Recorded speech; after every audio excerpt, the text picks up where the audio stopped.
क्या होने जा रहा है, जो हुआ है वो किस बुनियाद पर हुआ है। सीनियर साहब तजज़ियाकार हामिद मीर साहब हमारे साथ मौजूद। हामिद मीर साहब बहुत शुक्रिया आपका शो ज्वाइन करने के लिए। हामिद मीर साहब, सबसे बड़ा सवाल ये है, ज़ाहिर है जो तैनाती होनी थी हो गई, कि क्या इस बात की कम अज़ कम गारंटी है और यकीन वाक़ईतन है PDM को कि इलेक्शन ज़्यादा से ज़्यादा जनवरी फरवरी में हो जाएंगे, या इस खदशे के बावजूद काकड़ साहब भी आ गए और फिर काबीना भी उन्हीं की मर्ज़ी की आने वाली? देखें, काकड़ साहब जो हैं ये PDM की मर्ज़ी से तो नहीं आए।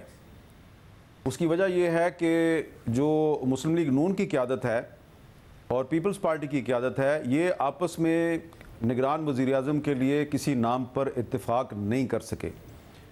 जो नाम मीडिया में ज़ेर बहस थे उसमें से सिर्फ एक नाम ठीक था, बाकी सारे नाम गलत थे। तो जब इनका इत्तेफाक नहीं हुआ तो ज़ाहिरी बात है फिर अनवारुल्लाह काकड़ साहब का नाम आ गया। और अनवारुल्लाह काकड़ साहब जो हैं उनके बारे में एक आम तासुर ये है कि वो इस्टेब्लिशमेंट के बहुत करीब हैं। इसमें कोई शक नहीं कि 2008 से लेके और 2018 तक वाकई वो इस्टेब्लिशमेंट के बहुत करीब थे और फिर वो सेनेटर भी बन गए। लेकिन उसके बाद जब इमरान खान साहब की जब हुकूमत बनी तो 2018 के बाद जो इस्टेब्लिशमेंट थी उसके साथ उनके ताल्लुकात बहुत ज़्यादा ख़राब थे। बल्कि मुझे कुछ ऐसी भी बातें पता हैं कि जो अनवारुल्लाह काकड़ साहब हैं उन पर झूठे मुकदमे बनाने की कोशिश भी की गई थी, क्योंकि वो उस इस्टेब्लिशमेंट के जो मंजूर नज़र अफराद थे उनके साथ इनके ताल्लुकात ठीक नहीं थे। तो इसमें इनको एडवांटेज ये मिला है कि वो जो एक इन पे बैड पैच आया था जब नैब ने इनके खिलाफ कुछ इंक्वायरियाँ भी शुरू की थी, उस बैड पैच के दौरान इन्होंने कोई ऐसा नहीं किया कि बगावत कर दी इस्टेब्लिशमेंट के ख़िलाफ़ या उनके ख़िलाफ़ खड़े हो गए। ये खामोश हो गए और ये BAP में थे और BAP में ये खामोशी से अपना वक्त गुजारते रहे, बाहर जाके सेमिनार्स में तकरीरें करते रहे। तो ये जो है ना, अगर पीपल्स पार्टी और मुस्लिम लीग नून जिस नाम पे आपस में झगड़ते रहे, अगर वो ना झगड़ते, थोड़ा सा स्पेस जो है वो पीपल्स पार्टी दे देती, थोड़ी सी स्पेस मुस्लिम लीग नून दे देती, तो शायद ये ना आते।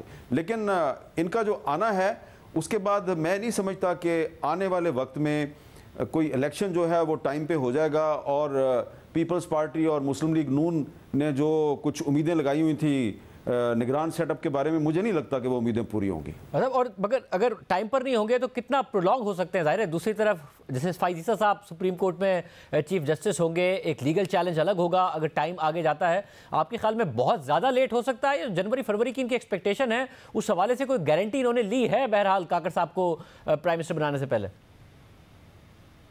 देखिए, किसी ने किसी से गारंटी नहीं ली। ये जो बात है ना, इतनी अच्छी बात, ये आपके जहन में आ सकती है कि यार इलेक्शन जो है वो आइन की मुकर्ररा मुद्दत के अंदर होना चाहिए और इस पे कोई गारंटी भी मिलनी चाहिए। ये जो लोग पिछली हुकूमत में थे, यानी कि 2 दिन पहले तक जो लोग हुकूमत में थे, इतनी अच्छी बात वो नहीं सोच सकते, क्योंकि उनको तो आइन की परवाह कोई नहीं है। मैं प्राइवेट मीटिंग्स में पूछ पूछ के थक गया कि भाई ये 14 अगस्त 2023 को 50 साल पूरे हो जाएंगे पाकिस्तान के आइन के, आप अपनी आइंदा नस्ल को क्या मुंह दिखाएंगे अगर 90 दिन में इलेक्शन नहीं होगा? उनको परवाह ही नहीं है इस बात की, कोई उनका मसला ही नहीं है ये। तो ये तो आपका और मेरा मसला है, क्योंकि आप और मैं आम पाकिस्तानी हैं, हम आम पाकिस्तानियों के लिए बात करते हैं। ये तो एलीट क्लास की पाकिस्तानी लीडरशिप है और इनके अपने मसाइल हैं जो आम पाकिस्तानियों के मसाइल नहीं है। इन्होंने किसी से कोई गारंटी नहीं ली और इनको कोई परवाह नहीं है कि इलेक्शन 90 दिन में होता है या नहीं होता। लेकिन मुझे लगता यह है कि कॉन्स्टिट्यूशन जो है उसको इतना ज़्यादा वायलेट करना मुमकिन नहीं होगा, इसलिए कि मार्च 2023 में एक तो चेयरमैन सेनेट की मुद्दत ख़त्म हो जाएगी, डिप्टी चेयरमैन सेनेट की मुद्दत ख़त्म हो जाएगी, आधे से ज़्यादा जो सेनेटर्स हैं उनका टेन्योर ख़त्म हो जाएगा। तो कौमी असम्बली पहले ही फारग है, आधी से ज़्यादा सेनेट भी खाली हो जाएगी, तो ये बड़ा मुश्किल हो जाएगा इनके लिए।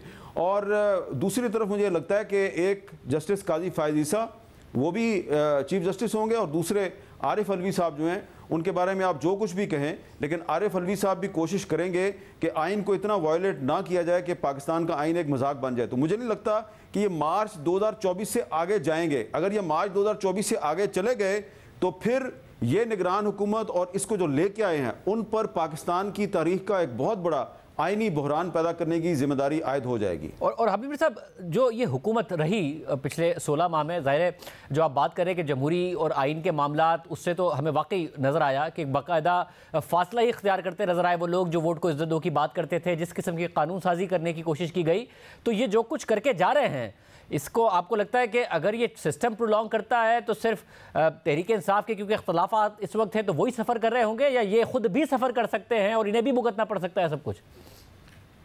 देखें, बहुत ही मुझे अफसोस होता था जब मैं ये पिछले 15-20 दिन जो गुजरे हैं तो मैं कौमी असम्बली या सेनेट की प्रेस गैलरी में बैठ के ऊपर से देख रहा होता था कि ये नीचे किस किस्म की लेजिस्लेशन हो रही है।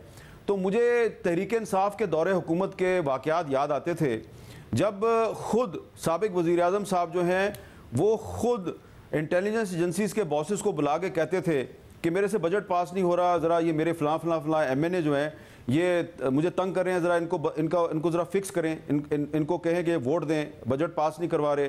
फिर या एक और MNA थे तहरीक इंसाफ के, उन्होंने ये बिल पेश किया था, ये जो बाद में इसने मुस्लिम लीग नून ने और पीपल्स पार्टी ने इत्तेहादियों के साथ मिल के उसको पास करवा दिया है।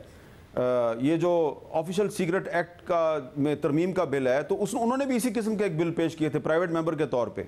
तो जो उसकी बहुत मुखालफत की, हमने भी की और सिविल सोसाइटी ने भी मुखालफत की, तो ये ज़रा तहरीक इंसाफ की हुकूमत डिफेंस पे चलेगी, उन्होंने वो बिल मंजूर नहीं किया।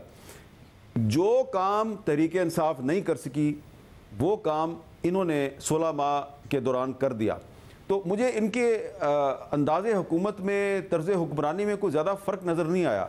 तो मुझे लगता है कि आने वाले वक्त इन्होंने जो लेजिस्लेशन की है पिछले 3-4 महीने के दौरान, उस लेजिस्लेशन का निशाना तहरीक इंसाफ भी बनेगी, मुस्लिम लीग नून भी बनेगी, पीपल्स पार्टी भी बनेगी, JUI भी बनेगी, और आपको ज़्यादा लंबा इंतज़ार नहीं करना पड़ेगा। क्योंकि आज मैं जब ऐवान सदर में तकरीब हल्फ़ वफ़ादारी हो रही थी निगरान वज़ीर आज़म की, तो वहाँ पे मैंने बहुत से चेहरे देखे जो 2 दिन पहले तक, 3 दिन पहले तक फेडरल मिनिस्टर थे और अब वो कोशिश कर रहे थे कि किसी तरीके से उनका नाम निगरान काबीना में आ जाए।